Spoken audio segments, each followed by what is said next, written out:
Well, while this gets sorted, I think I should just start talking. I'm not going to use the microphone because I walk around, and so standing behind a podium is kind of difficult for me.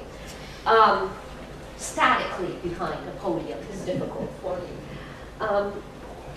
I represent a group a bit different than Dr. Yellen and Mr. Grothmer and also Patrick Dugas. Our group has been working on studying the biological effects of infrasound and low-frequency noise exposure since 1980 within occupational settings.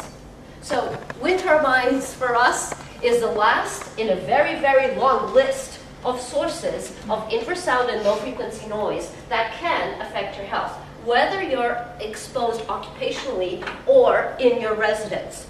Okay? So our position is a little bit different. Right. And I usually have to put up a disclaimer. We have no vendettas against industries that produce industrial complexes that are sources of infrasound and low-frequency noise. I usually tell people I have as much against wind turbines as I have against airports and public transportation. So all these things are necessary, but we have to implement them in society with mindfulness, right? And have a modicum of respect for human beings and animals as well. We're done. Very good. So, again, for reasons you may all understand, I must put up this disclaimer so that nobody sues me for any imagined reason that they might come up with. And I usually never know who I have in the audience. And everybody knows about radiation much more than they know about acoustics. So usually I begin with radiation. Everybody knows we don't see X-rays, do we? And everybody knows that if we get an X-ray a year, it's okay. It's not going to kill us. But if we get 10 X-rays a day for a year, then we're going to have a problem. So I want you to keep this in mind when we talk about acoustics. Within the electromagnetic spectrum, which goes all the way from we have their gamma rays all the way to AM radio, including shortwave and TV and FM and radar. In there, we have visible light, right? Which is what we see. Visible light is the part of electromagnetic radiation which we can see. Again, there's a whole other part that we don't see, some of which is bad for us, some of which is not so bad if we keep it within exposure, within limits. Radiation, like acoustics and many other phenomena in the physical world, are studied using waves and wave mechanics. This is a wave. The difference between low frequency and high frequency has to do with the distance between these peaks. When you have a low frequency wave, it means that the distance between these peaks is larger than the higher frequency wave. So this is true for electromagnetic radiation, for waves on the ocean, and also for acoustic waves. Again, just like acoustics, some of this radiation may be harmful and not visible. Other parts may not be. The acoustical spectrum is what we have now presented on the top, and unlike the electromagnetic spectrum, which is terrible for public health, well, unlike the electromagnetic spectrum, as you can see, the acoustic spectrum is broken up into 3 segments: audible, ultrasound, and infrasound. That's it. That's it. So compare with the electromagnetic, where we had gamma rays, X-rays, UV rays, visible, AM, TV, FM. Oh, this we can study. This we know that certain frequencies can affect different parts of the body depending on the frequency. We can't do this with acoustics. We only separate the whole thing in 3: audible, ultrasound, and infrasound. So what happens when you have high frequency acoustics slamming into a structure or low frequency acoustics slamming into a structure? The low frequency can penetrate. Just why you can hear radio at home, electromagnetic frequencies that are low frequencies is what allows radio waves to penetrate in your home. It's kind of similar with acoustics. The lower frequencies are able to penetrate structures. And remember that distance between the peaks? Well, when we're talking about low frequency, the threshold of human hearing is considered to be 20 hertz. At 20 hertz, the distance between two peaks is 17 meters. When you're talking about acoustics that is audible, we're talking about distance between those peaks in the order of centimeters. But when we're talking low frequency noise, we're talking meters, and specifically 20 hertz is 17 meters. At 1 hertz, it is 343 meters airborne. So this is why acoustics is a difficult topic to study in terms of biology, and even oftentimes even in terms of just plain, oh, I'm on that side, I'm so sorry, in terms of plain physics. So sorry about that. Good. Now, acoustics, or acoustical phenomenon, is a physical event that is composed of a pressure wave. So when you're in the presence of an acoustical event, your body is going to feel a pressure wave. The United Nations classifies noise as inanimate mechanical forces. That's what noise is. When you are in an acoustical environment, you are getting bombarded with inanimate mechanical forces. Were it not so, we could not hear. Why do you think your hair cells vibrate? Right? But that is in centimeters. So it's a little different in terms of radiation and acoustics. We, in general, so that we can differentiate physical occurrences, we only call acoustical phenomenon sound if we can hear it, right? So there's a whole bunch of acoustical phenomenon which we cannot hear, and it should not be called sound. Sound is like light. Sound is the only part of the spectrum of the acoustics that we can perceive as sound because we're humans. Okay, so this is a slightly different take on things. And yes, Dr. Yellen has spoken about the decibel. The decibel is an interesting unit. It sort of came about because of the telephone. The telephone was the basis for studying the decibel unit. It was important when we were developing the telephone. It was important to determine what we can hear, what is irrelevant for speech intelligibility. That was what was important for the telephone. And that's how we got to the decibel. Mr. Harvey Fletcher, an important man in acoustics, the first president of the American Acoustical Society of America, he was the one who came up with, he and his colleagues, came up with the curves, which we today use as the decibel and the decibel A. And of course, the study was based in 1920 on 23 healthy males. Of course, they must have been white males, and of course, females were out of the question. So this is how we got to the dBA. Today, we use the dBA based on 1920 experiments using 23 healthy white males. Not there, but I'm sure they're white. So, I'm sure they weren't Native American. So, here is what happens when historically, this is not a conspiracy theory, historically there is a reason why we have focused exclusively on the ear. And this is where we hear and where we speak. 100 hertz, 10,000 hertz. This is the area where we speak. It is there that we want to protect the hearing. Because if we lose hearing in those frequencies, then we can't hear. Then we'll be like, what? We don't want that. So this is where we focus to protect hearing. And we do it with a variety of methods, as you know. Of course, I started in 1932, these environmental noise measurements. And of course, the equipment today is entirely different.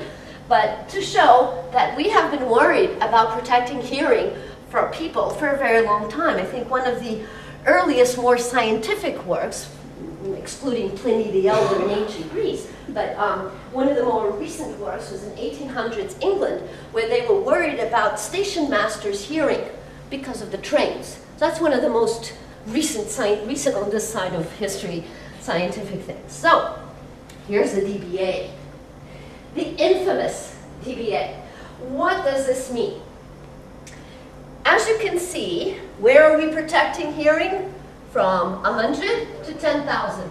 This is where we want to protect the hearing.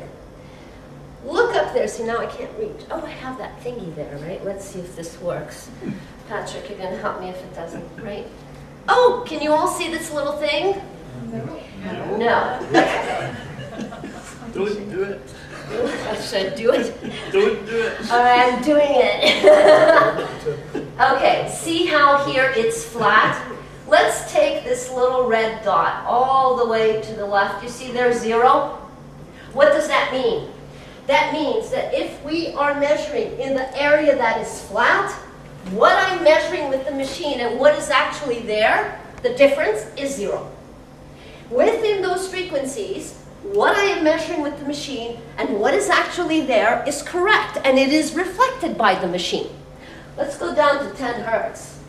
Where does it go when I look at 10 hertz? It goes to 70. What does that mean? It means if I'm measuring with the DBA at 10 hertz, what the number that the machine spits out is 70 dBs lower than what is actually there. How is it possible, scientifically, to justify measuring infrasound and low-frequency noise with a DBA when at 10 hertz you have a 70 dB error? In physics, this is an error. Oh, people like to call it's an attenuation. It's an error if you're trying to quantify an agent of disease. So DBAs for our group are irrelevant for the study of infrasound low-frequency noise. Please do not get me wrong. DBAs are great if you want to protect people's hearing. That's what it was developed for, and it actually works quite well, so I'm told. But for infrasound and low-frequency noise, there is no way, there is no scientific leg to stand on to justify measuring infrasound and low-frequency noise with this sort of methodology. And then there's the other metrics that Dr. Yelland also showed you a bit. Of course, again, if our objective is to quantify the agent of the disease that is present, don't give me these filters. I don't care what people are hearing or not hearing, feeling or not feeling. I want to know how much is there. And so therefore, our group has, for several years now, been using linear capture. It's 0 all the way through, all across the spectrum of frequencies. So what I'm measuring in the machine and what is actually there is the same. It's not off by 70 dBs. So, an example. This is data from 2001 or something. So we measured noise in the cockpit of an aircraft. We measured in a stopped commuter train, and we measured in a car driving at 120 kilometers per hour, no other traffic, 3 o'clock in the morning. Now, as you can see, in terms of DBA, these 3 environments seem to be equivalent, right? 72.1, 71.4, 71.2. Classical scientists would tell you these are acoustically equivalent environments. Are they? The black bars show the cockpit, the blue bars show the train.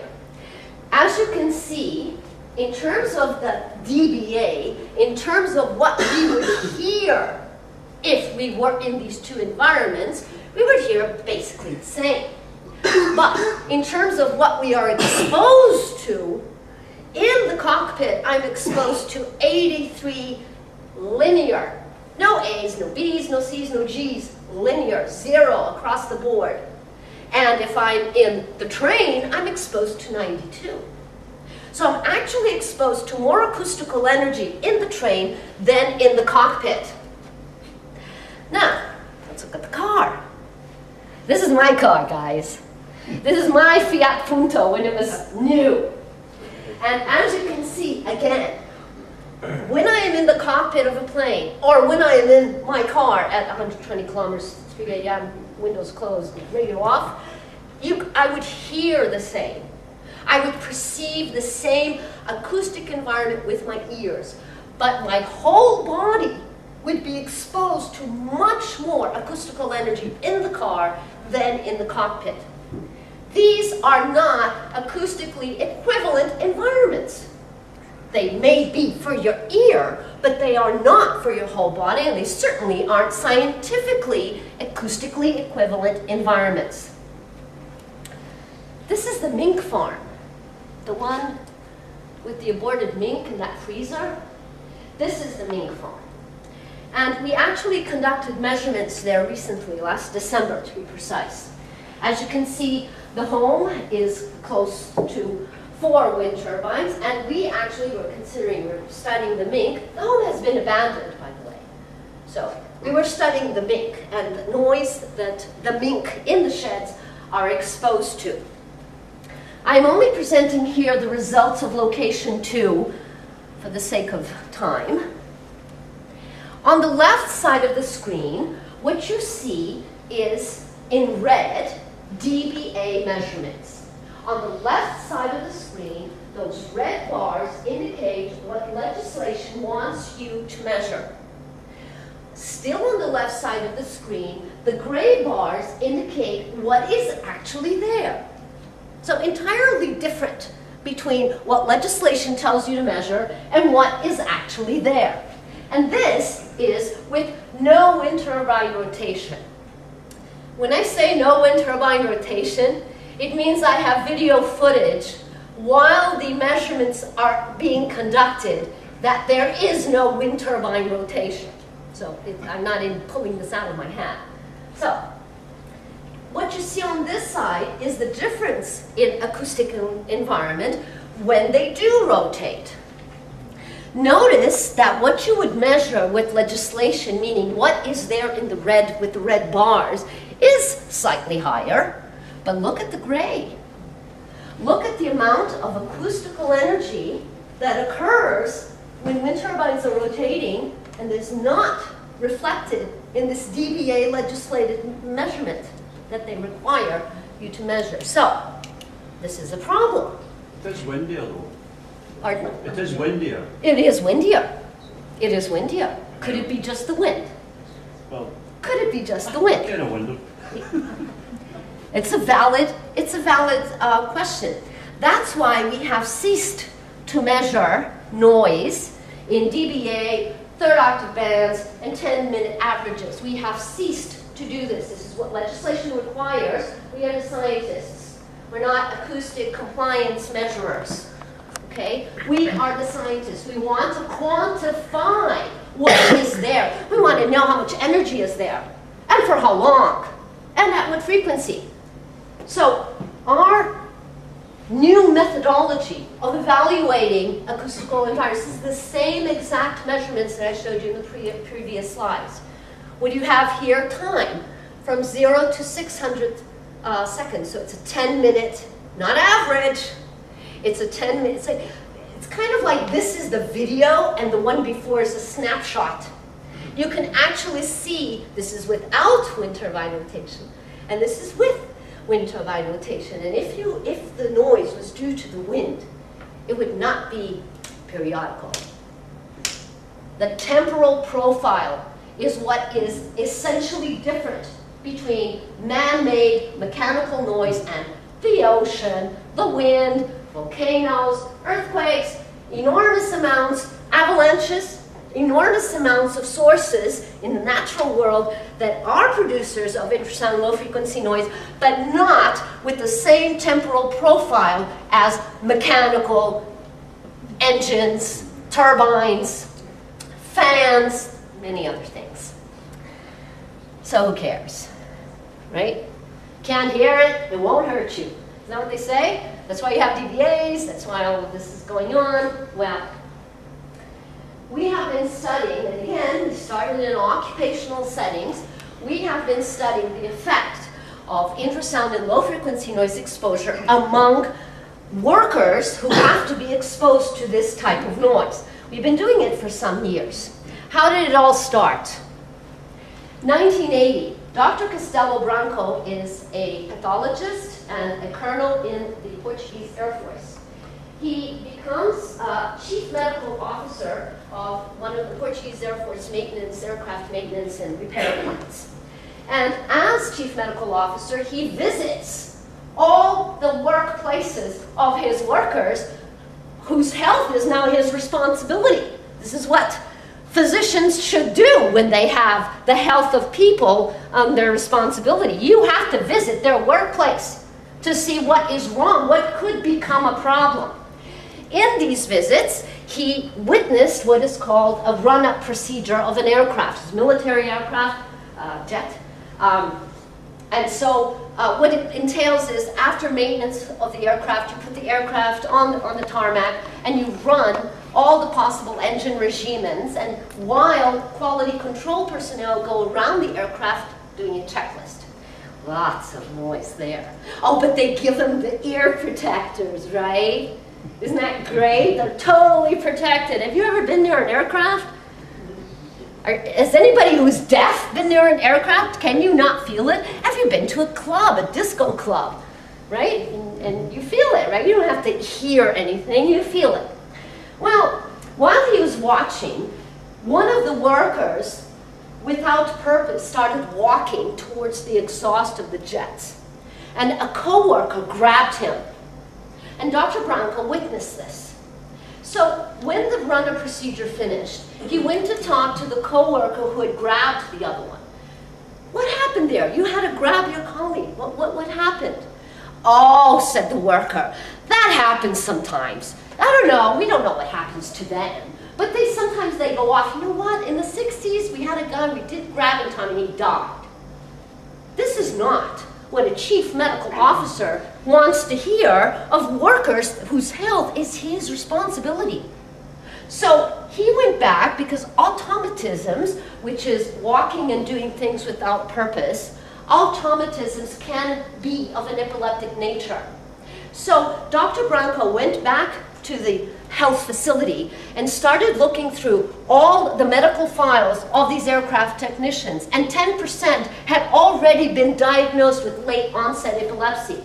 The national number in Portugal is 0.2, and here we have 10% of people diagnosed with late onset epilepsy. So, epilepsy, neurological, the brain, from 1980 to 1986, huge and very in-depth neurological studies were performed not only on these aeronautical technicians, the quality control people, but also other working posts of aircraft technicians. And again, pathology was found, unexpected pathology given their age group. These are people in their 40s in average, and they were coming up with images and MRI and brain mapping images of what you would expect to see in a group of 80-year-olds, elderly. So that's what we were doing between 80 and 86. In 1983, one technician died suddenly and without apparent explanation. Dr. Branco is a pathologist. What do pathologists do? Autopsies. And he wanted to do an autopsy on this guy to understand why he had died. The family, no, you cannot do this. A colleague understood the importance of having an autopsy. So in 1983, he went to the notary and had a will drawn up demanding an autopsy upon his death performed by Dr. Branco. He gave this will to Dr. Branco, and Dr. Branco was, of course, very touched, but he said, look, I'm older than you are. I'm going to die before you. This is very nice, I'll keep it, but I'm not ever going to use it. 1987, September, 7 o'clock in the morning. This man calls Dr. Branco. I'm going to die. I don't feel well. I've called the ambulance to take me to the hospital. Meet me there for the autopsy. Dr. Branco, of course, is a medical doctor. No. But I'm glad you called the ambulance. Please don't worry. You're not going to die today. Don't worry. I'll meet you at the hospital. When Dr. Branco got there, he was dead. And an autopsy was performed. And that's when we understood that the effects of infrasound and low-frequency noise go way, way beyond the neurological realm of pathology. Besides many other things, we found thickening of cardiovascular structures, and I'm not going to, this is, you guys, look, this is 30 years of research, and I'm going to have to present in 40 minutes. So I have to cut and tailor it so that I can't present every single detail. However, abnormal thickening of cardiovascular structures, pulmonary fibrosis was also found. This man actually died of a heart attack, the 12th. Each time you have a heart attack or a silent infarct, your heart gets a scar. This man had 11 previous scars in his heart. He died of the 12th. And that scar was so small, it doesn't even classify as a myocardial infarct. But that's what killed him. This is an example. In terms of thickening of cardiovascular structures, one of the most incredible findings that we found, and repeatedly found thereafter in other workers, was thickening of the pericardium. Pericardium is a sac that surrounds your heart. In these two micrographs, please note that the scale is the same. The one on the right has not been amplified for you to see better. The scale is the same.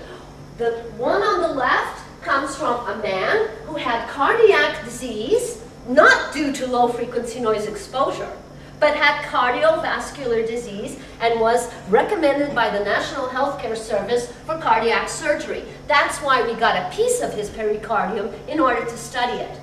This is a piece of the pericardium from an aircraft technician who also has cardiovascular disease, but this time due to noise, not due to cholesterol and plaque accumulation and other causes of cardiovascular disease. So this is an example of what this man in autopsy was able to give us. I am not going to be talking about the cardiovascular effects. I have decided in this presentation to speak more about the respiratory pathology that we have found. Now, in our aircraft technicians, in smokers and non-smokers alike, we had people with bronchitis, repeated throat infections, unexplained hoarseness, dry cough, and unexplained cases of pleural effusion. It was the unexplained cases of pleural effusion that prompted us to begin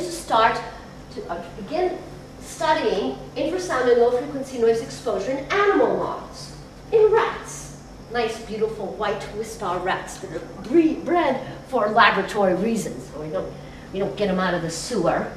Well, it'd be good use, wouldn't it, at least? So what you see here at the bottom is the actual noise spectrum of the acoustical environment to which the rats were exposed. Now, mind you, we are trying to study occupational problems. So we didn't expose the rats 24 hours a day to the noise. Of course not. We exposed them 8 hours a day, 5 days a week, weekends in silence.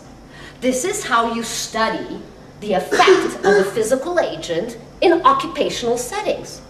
8 hours a day, 5 days a week, weekends in silence. So,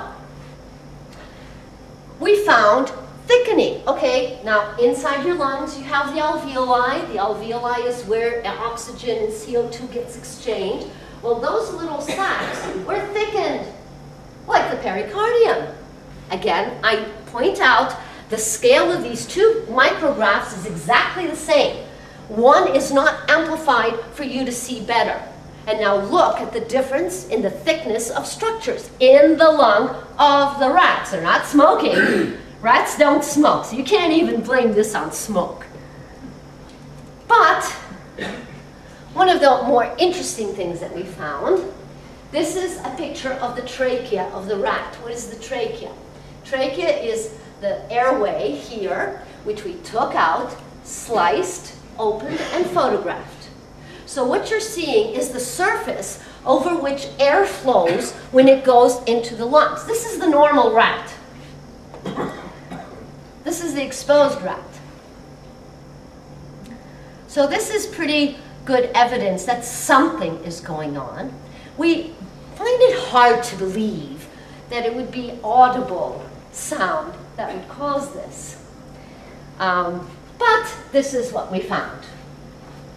Moving right along, in, I think it was 2002 or 3, we got a case from Dublin.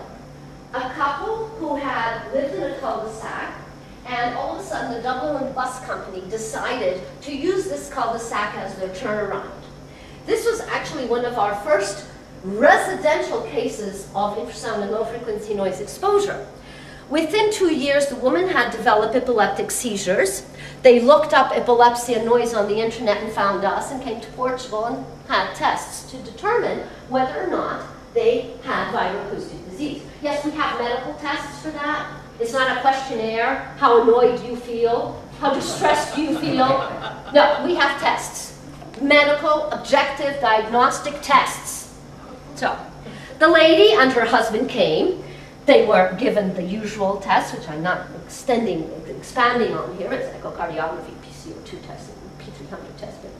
And the lady asked us, I want to know if I have those things that the rats have. Like, no. You don't understand. We can't go and see. We have to do a biopsy to see if you have the same thing as the rats have. We would never. That's not ethical to just like go and give you a biopsy. We'd have to give you a bronchoscopy. You know what a bronchoscopy is? A horrible procedure. Highly invasive. They stick a tube down your nose and they go and look at your lungs. It's really horrible to do, but it's great in terms of information. And the lady said, I'll do it. No, you don't understand, we told her. We need a full authorization from the ethics committee. Well, I'll wait for it and we'll do it. So we went to the ethics committee. The ethics committee said, sure, she wants to do it, why not? It's not surgery. So, okay. So we gave her the bronchoscopy. And what did we find? We found these pink lesions in the bronchoscopy. Lung doctors are unaware of the existence of these pink lesions in any other pathology. So we looked at it, and what does the pathologist want to do? Oh, let's biopsy and see what's there. We can't do that. What? It looks like blood. What if the woman gushes out in blood? We can't do this. Took pictures, pulled it out, and went back to her. And she says, so do I have what the rats have? No, we couldn't see. We found very interesting pink lesions. We're now going to study it. Oh, but I want to know if we have what the rats have. You don't understand. We can't biopsy this. We would need a whole cardiothoracic team on standby in case we biopsy this and you gush out in blood. What if there's blood underneath that pink lesion? You can't just do that. I'll do it. We went back to the ethics committee. We got a cardiothoracic surgical team on standby. We did the bronchoscopy again. We found the pink lesions and we biopsied them. There was no problem, no gushing blood. The thoracic team wasn't even called. And we did indeed find certain cellular abnormalities that were found in the autopsy guide, in the rats, we found in this lady. Curiously, while this was ongoing, so after we found those results, we went to the flight attendant union and we requested 30 volunteers to undergo this horrible bronchoscopy test. You know how many volunteers we got? 50. They know they're sick. And they know that their company doctors are not looking into their sickness caused by this type of noise. So we took the first 30, we did the bronchoscopy, 100% had these pink lesions, flight attendants. And while this was ongoing, we were doing voice acoustic analysis of the flight attendants. Voice acoustic analysis, they record the voice. You have to read a text and they record it, then they analyze how you pronounce certain vowels and all of this. And it can be an indication of neurological problems, a tumor, a mass. You can define this with certain voice acoustic studies. These voice acoustic studies were being conducted on the flight attendants. changes, abnormal changes, were being identified. Since we were doing bronchoscopy to them as well, we asked the guy, look, please just take a picture of the vocal folds. When you pull out the tube, take a picture of the vocal folds. And guess what? Pink lesions on the vocal folds. Hoarseness, dry throat, partially explained by these results. Not to mention, again, when you then take a biopsy and you analyze it under the microscope, light microscopy, and also electron microscopy, the changes found in these people were the same as the rats and as the autopsy guy. So it starts to get difficult to try and deny.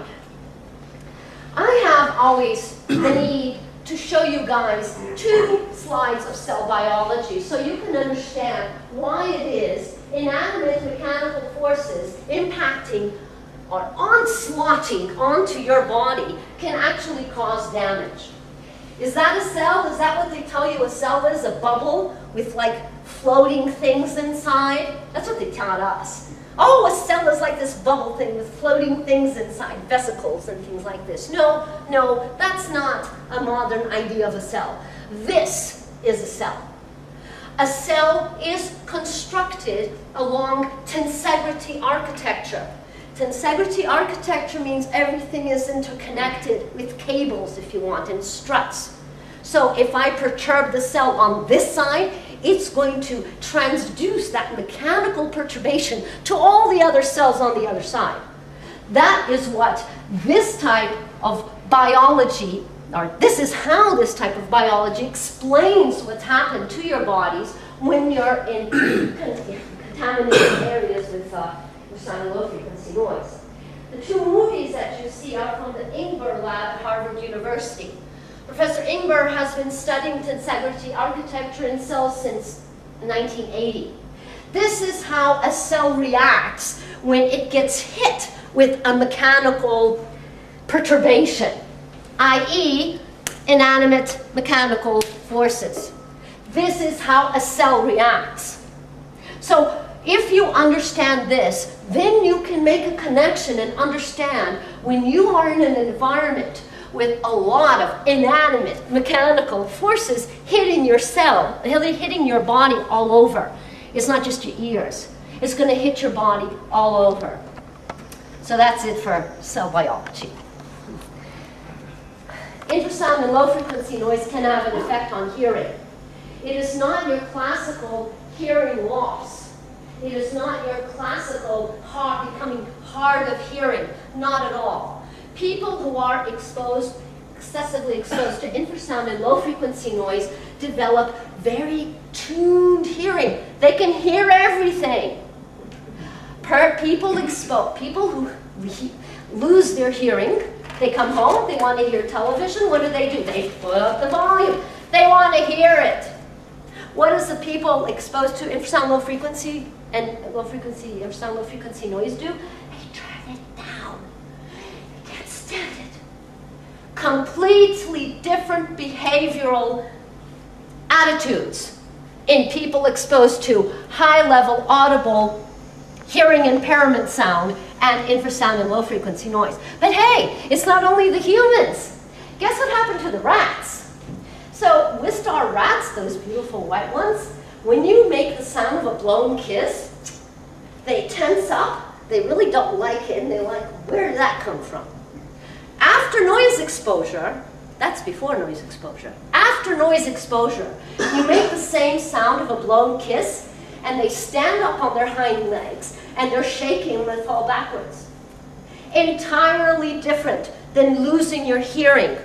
Infrasound and low frequency noise does have an effect on your hearing. It's not losing it. It's not like what happens when you're exposed to audible sound that obviously makes you deaf. So, in 1999, this is like 20 years after we began this study, we finally went to investigate what would be the clinical stages of vibroacoustic disease. Vibroacoustic disease was not a name we pulled out of a hat. We had an international meeting in Lisbon, Portugal in 1989, I believe, and a bunch of international experts, including Rasmussen from B&K, von Gierke from the US Navy or Air Force, many others, but these are very sounding names. Gignard from New Orleans was also there. Many sounding names were there, and it was decided among the scientists that the disease would be called vibroacoustic disease. So it's not like we got up one day and said, oh, I think I'm going to call it vibroacoustic disease. It was a consensus. A group of scientists got together. So how do we get to these times or exposure times and symptoms? We had initially 306 aircraft technicians. We eliminated all those with previous cardiovascular disease, diabetes, streptococcal infections, neuroleptics, excessive alcohol, excessive tobacco. All of these people were eliminated. Of the 306, we ended up with 140 clean white men. No females. No Native Americans either.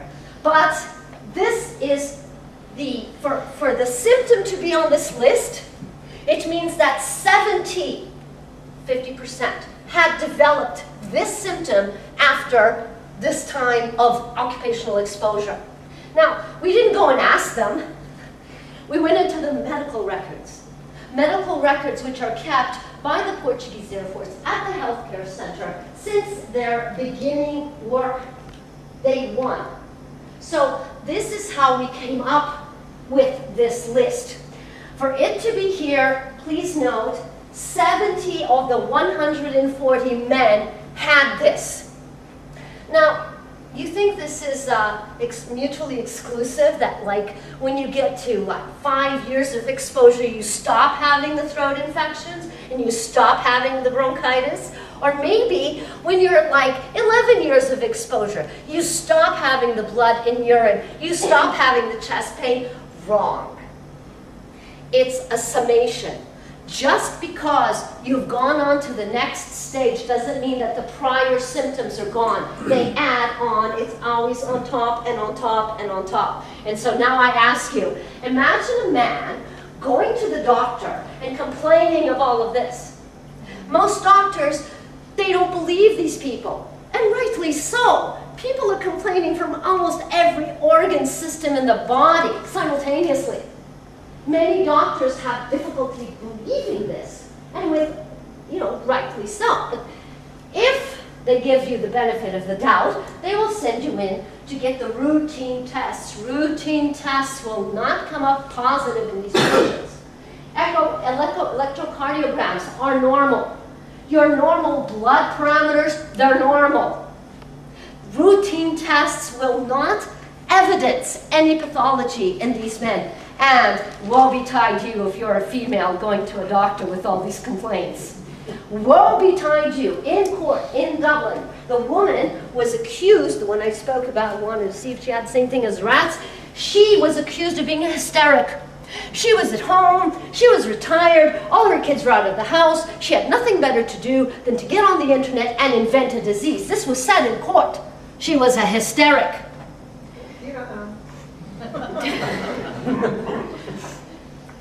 So, beginning in 2000, we started having complaints from families complaining of low frequency noise in their homes. We have to, of course, confess and admit, we didn't believe us. We didn't believe them. We're used to studying occupational environments, jet engines, large engines. Come on. In the house? Not possible. Not possible. But we did. We went and we studied. We took the noise. In fact, I don't know if that's what I have. Yes, this is one of our first cases.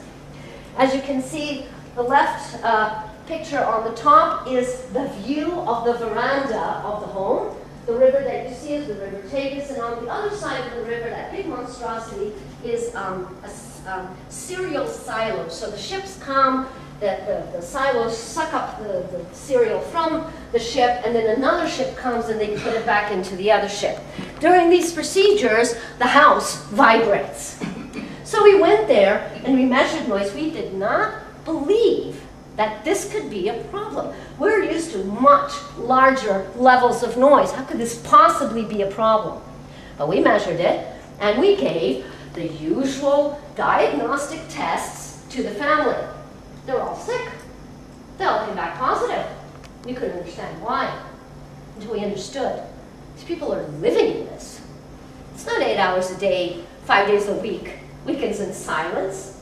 They're living in it. Moreover, one of the children, with the child that we studied in this home, who was at the time 10, when the mother was pregnant with the child in the home, the EU directive to turn off these things at night had not yet been implemented.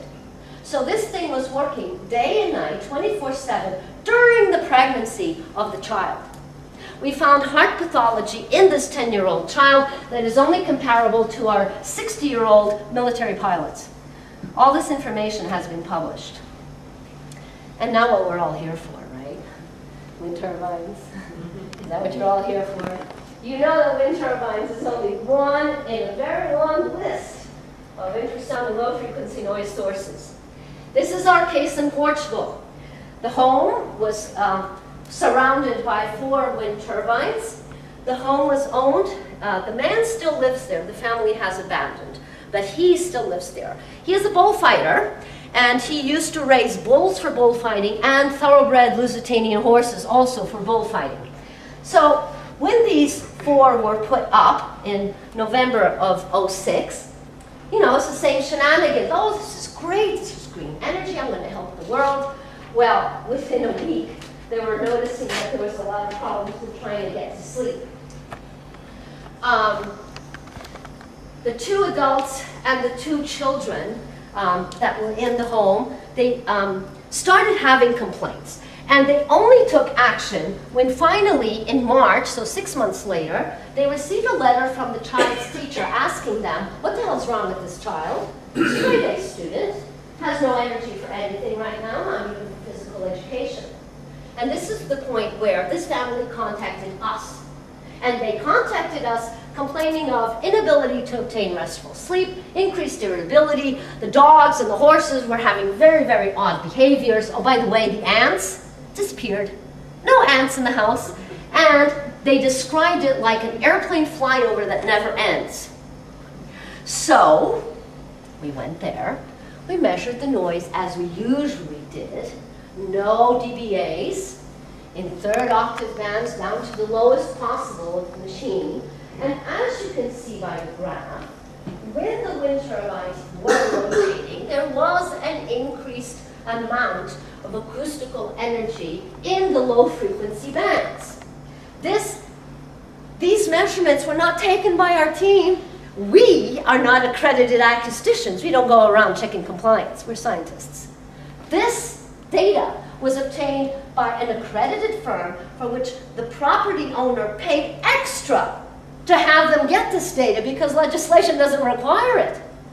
So he paid extra, and we have the numbers, and we constructed and use them to build these graphs.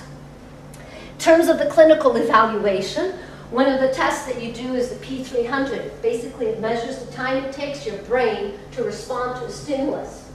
In a child of 10, the normal would be 300 milliseconds. In June of '07, it was 352. He left for summer vacation, and when it was measured again, they never came back, by the way. The family, the wife and the kids never came back after this summer. So after he came back from holiday, but not to that house, you could see 322 was already going back to normal. The PCO2 respiratory drive is another test that consistently appears abnormal in people exposed to infrasound and low-frequency noise. Again, the normal is 60%. The father at that time had 46, and the mother had 53. You will see in a moment where it's at right now, where he doesn't leave the home. He has to take care of the animals. So what happened with the legal proceedings? The black circles and the white arrows, so these are the 4 initial wind turbines that he took to court. And while the court proceedings were ongoing, guess what? There were more put up all over. The court proceedings only refer to those 4. Supreme Court in Portugal, May 2013, decided those 4 have to go, and they went. Now he's got all the other ones. So basically, he won the battle, lost the war. Isn't that how you say it? 2010, he starts having problems with his horses, his thoroughbred prized horses. I'm just going to jump ahead. We did the study. The horses, any horse people here? Boxyfoot? Boxyfoot. Do you know Boxyfoot? These animals started developing Boxyfoot. It was not genetic. It had nothing to do with genetics. We did a full study. And also, for the sake of it, the man bought small horses or foals from other farms, nothing to do with wind turbines, and brought them onto his farm, and they also developed Boxyfoot. So this particular type of problem does not seem to be developed in utero, but it is post-birth exposure. Again, guess what? There's a surgery that can be done to correct this sort of problem. It's called equine flexural deformity, limb deformity. And there is a surgery that can be done, and this surgery was performed on some of the horses. And of course, we took pieces for biopsy, and guess what we found? The same as in the autopsy, the same as in the brats, the same as in the lady from Dublin. And at the cellular level, we found the same. So, today, as I said, he lives alone in this home. It's completely broke, of course. And right now, his PCO2 respiratory drive is 28%. Remember? It's supposed to be 60. It was 46% in 07. Today, it is at 28%. This man is currently suffering from hoarseness. He cannot speak. He could not at all speak projecting his voice. It's very difficult even now to understand him on the phone. He has balance disturbances which have caused him to fall, breaking, fracturing some ribs and having problems on his face. It is suspected that he right now has developed late onset epilepsy. Clinical findings are still pending. This is my almost last slide, second to last slide, you'll be relieved to know. I just had to show you that limb deformities in infrasound and low frequency noise exposed animals are not limited to the horses. On the top left, you see what happened to the limbs of rats in our laboratory born in low-frequency noise. And to the right is a little chick from Australia. Not a wind turbine house, not an occupational setting. This house sits in the middle of coal mining country. So you have all these underground mines with fans, and you have a coal-powered station nearby. This case is actually under study and should be publishing more data on this particular case. But again, as you can see, there's 3 different cases of limb deformities where there is infrasound low-frequency noise exposure from completely different types of sources. And so, you'll be happy to know this is my last slide. Thank you for your attention. I guess we were open, wow, we're open for questions. I think everybody's very silent. I don't know if I should take that as a positive or a negative, but there we go. There we have it.